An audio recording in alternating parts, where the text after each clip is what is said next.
Good morning students. अब तक आपने महादेवी जी का पहला गीत समझा था, आज आप दूसरा गीत समझिए। ये जो दूसरा गीत है वो इनके द्वारा रचित दीप शिखा गीत संग्रह में संग्रहित है। इस रहस्यवादी गीत में कवयित्री ने जीवात्मा की परमात्मा से मिलन करने की जो तीव्र आकांक्षा है उस आकांक्षा को व्यक्त किया है।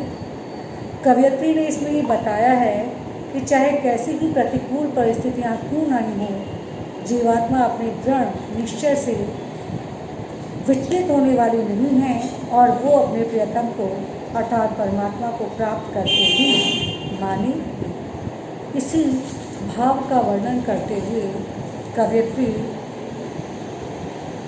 जीवात्मा को संबोधित होकर कहती है कि पंथ होने दो अपरिचित, प्राण रहने दो अकेला, हे ले छाया अमावन, आज कज्जल अश्रुओं में रिम झिमाले यह गिरा। कवयित्री जीवात्मा को संबोधित होकर कहती हैं कि हे जीवात्मा, ये जो जीवन रूपी साधना पथ तुम्हारे लिए अपरिचित है, अर्थात तुम्हें यह ज्ञात नहीं है कि इस पथ पर कब कौन से मोड़ पर किस बाधा या संकट का सामना करना पड़ेगा, किस दुख को झेलना पड़ेगा। और यदि तुम ये सोचकर विचलित हो रही हो कि इस जीवन रूपी पथ पर चलने वाले तुम्हारे प्राण एकाकी हैं, अर्थात तुम अकेले ही इस पथ पर अग्रसर हो, तो तुम इससे जरा भी विचलित मत हो और अकेले ही इस अपरिचित साधना रूपी पथ पर निरंतर अग्रसर रहो। घेर ले छाया अमावन, चाहे अमावस्या का घनघोर अंधकार तुम्हारी परछाई को तुम्हें घेर ले, आज कज्जल अश्रुओं में रिम झिमाले यह गिरावन, चाहे संसार का दुख तुम्हारे नेत्रों में घटा बनकर छा जाए और तुम्हारी काजल लगी हुई आँखों से दुख के कारण निरंतर अश्रुओं की बरसात होने लगी और होंगे नयन सूखे, तिल बुझे और पलक दुखे। किंतु कवयित्री जीवात्मा को सावधान करते हुए कहती हैं कि हे जीवात्मा, वे नेत्र और होती हैं जो रोते रोते अर्थात विषम परिस्थितियों का सामना करते करते हार मान लेती हैं और रोते रोते सूख जाते हैं। वो नेत्र और ही होते हैं जिनके नेत्रों के जो तिल हैं अर्थात जो रोशनी है वो बुझ जाती है और उनकी पलकें रोते रोते रूखी हो जाती हैं। लेकिन कवयित्री अपने विषय में बतलाते हुए कहती है कि आर्द्र चितवन में यहाँ शतविद्य तो में दीप खिला, लेकिन मेरा जो जीवन रूपी दीप है, अपनी जीवात्मा को संबोधित होकर कहती है कि हे जीवात्मा, ये जो तुम्हारा जीवन रूपी दीप है, ये सैकड़ों बिजलियों के तूफान आने पर भी उनका सामना करता हुआ सदैव तूफानों से लड़कर आगे बढ़ा है। तुम्हारी तो चितवन अर्थात दृष्टि सदैव से आर्द्र रही है, अर्थात तुम्हारे जीवन में तो कभी सुख का आगमन हुआ ही नहीं, तुम्हारी चितवन तो सदैव से ही आर्द्र रही है। तो आर्द्र चितवन में मेरा जीवन रूपी दीप सैकड़ों विद्युत रूपी तूफानों में खेल कर आगे बढ़ा है। अन्य होंगे चरणहारे और हैं जो लौटते त्रिशूल को संकल्प सारे। कवयित्री कहती हैं कि वे अन्य पथिक होते हैं जो मार्ग के विघ्न और बाधाओं से घबराकर हार मान लेते हैं और जिनके चरण हार कर अपने दृढ़ संकल्पों को मार्ग के संकट रूपी जो कांटे हैं उन कांटों को सौंप देती हैं और स्वयं हार मानकर विचलित होकर वापस लौट आते हैं।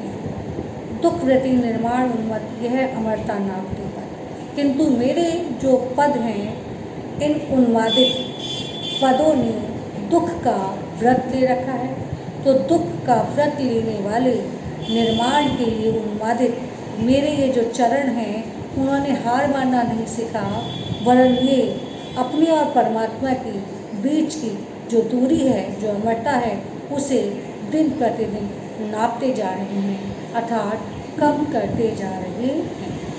बांध देंगे अंक सरस्वती से तिमिर में स्वर्ण बेला। जिस दिन परमात्मा तक अग्रसर मेरे ये कदम चलते चलते अपने परम लक्ष्य परमात्मा को प्राप्त कर लेंगे, बस उसी दिन संसार की जो कोख है, संसार की जो गोद है, उस गोद में स्थित जो दुख रूपी अंधकार है, उस दुख रूपी अंधकार को के स्थान पर स्वर्णिम भोर का जो सवेरा है, जो प्रकाश है, उस प्रकाश को वो भर दे। फिर से एक बार मैं समझा देती हूँ। कवियत्री ये कहना चाहती हैं कि वे अन्य साधक होते हैं जो मार्ग के विघ्न और बाधाओं से विचलित होकर अपने दृढ़ संकल्पों को, मार्ग के संकट रूपी कांटों को देखकर हार मानकर वापस लौट जाती हैं। लेकिन मेरे उन्मादित निर्माण के लिए उन्मादित चरणों ने दुख का व्रत ले लिया है। यही कारण है कि ये अपने और परमात्मा के बीच की दूरी को निरंतर कम करते चले जा रहे हैं। जिस दिन मेरे उन्मादित चरण अपने परम लक्ष्य अर्थात परमात्मा तक पहुंच जाएंगे, बस उसी दिन संसार की कोख में समाया हुआ समस्त अंधकार रूपी जो दुख है, उस दुख का स्थान भोर की स्वर्णिम आभा रूपी जो सुख का प्रकाश है, वो ले लेगा। दूसरी होगी कहानी शून्य में जिसके मिटे स्वर, धूल में कोई कहानी निशानी। कवियत्री कहती हैं कि वे अन्य साधक होते हैं जिनकी कहानियाँ शून्य में विलीन हो जाती हैं, जिनकी निशानियाँ धूल दूसरित हो जाती हैं। लेकिन मैंने अपनी दुस्साहसी प्रवृत्ति के कारण सदैव से प्रलय को, सदैव से सृष्टि को अपने कार्यों के द्वारा आश्चर्यचकित किया है। आज स्वयं प्रलय अर्थात कायनात जिस पर आश्चर्यचकित हो रही है, मैं स्वयं हमेशा उत्साह रूपी मोतियों का बाजार और स्वाभिमान रूपी चिंगारियों का मेला अपने जीवन के बाजार में लगाती जा रही हूँ, जिसे देखकर साक्षात कायनात भी मेरी इस दुस्साहसी प्रवृत्ति पर आश्चर्यचकित हो रही है। सीधी सी बात है। कवियत्री ये कहना चाहती है कि वे और ही साधक होते हैं जो घबरा जाते हैं, जिनकी कहानियाँ अस्तित्व में आती तो हैं, लेकिन शीघ्र ही वो धूल दूसरित हो जाती हैं, अर्थात शीघ्र ही उनकी कहानियों को लोग भूल जाते हैं। लेकिन मैंने कभी अपने आप को पीछे नहीं हटाया। मैं निरंतर अपने उत्साह रूपी बाजार और स्वाभिमान रूपी चिंगारियों का एक मेला लगाती जा रही हूँ, जिसे देखकर साक्षात कायनात की मुझ पर नित्य आश्चर्यचकित हो रही है। अंत में कवियत्री परमात्मा को संबोधित होकर कहती हैं कि हे परमात्मा, हे प्रियतम परमात्मा, चाहे आज तुम हास का मधुदूत भेजो, अपनी प्रसन्नता को व्यक्त करने के लिए बसंत को अपना दूत बनाकर मेरे तक भेजो, या फिर रोष की भूभंगिमा पतझड़ को चाहिए सहेजो, चाहे अपनी क्रोध को अभिव्यक्त करने के लिए अपनी भ्रूभंगिमा को टेढ़ा करने के रूप में मेरे जीवन में पतझड़ को सहेज। भाग्य कि चाहे मुझ पर प्रसन्न होकर मेरे जीवन में बसंत रूपी सुख का प्रवेश कराओ, या मुझ पर क्रोधित होकर अपनी भावों को तरेर कर मेरे जीवन में पतझड़ को उत्पन्न कर दो। लेकिन मेरा जो हृदय है वो सदैव से अचंचल अर्थात दृढ़ रहा है। मेरा जो स्वप्न रूपी कमल है, सैकड़ों पंक्तियों वाला कमल है, वो सदैव से दुख रूपी जल में निमग्न रहा है। इसीलिए मेरा इस हृदय रूपी कमल जो है कभी मुरझाया नहीं। कितना ही दुख क्यों नहीं आया, लेकिन मैंने अपने हृदय रूपी कमल को मुरझाने नहीं दिया।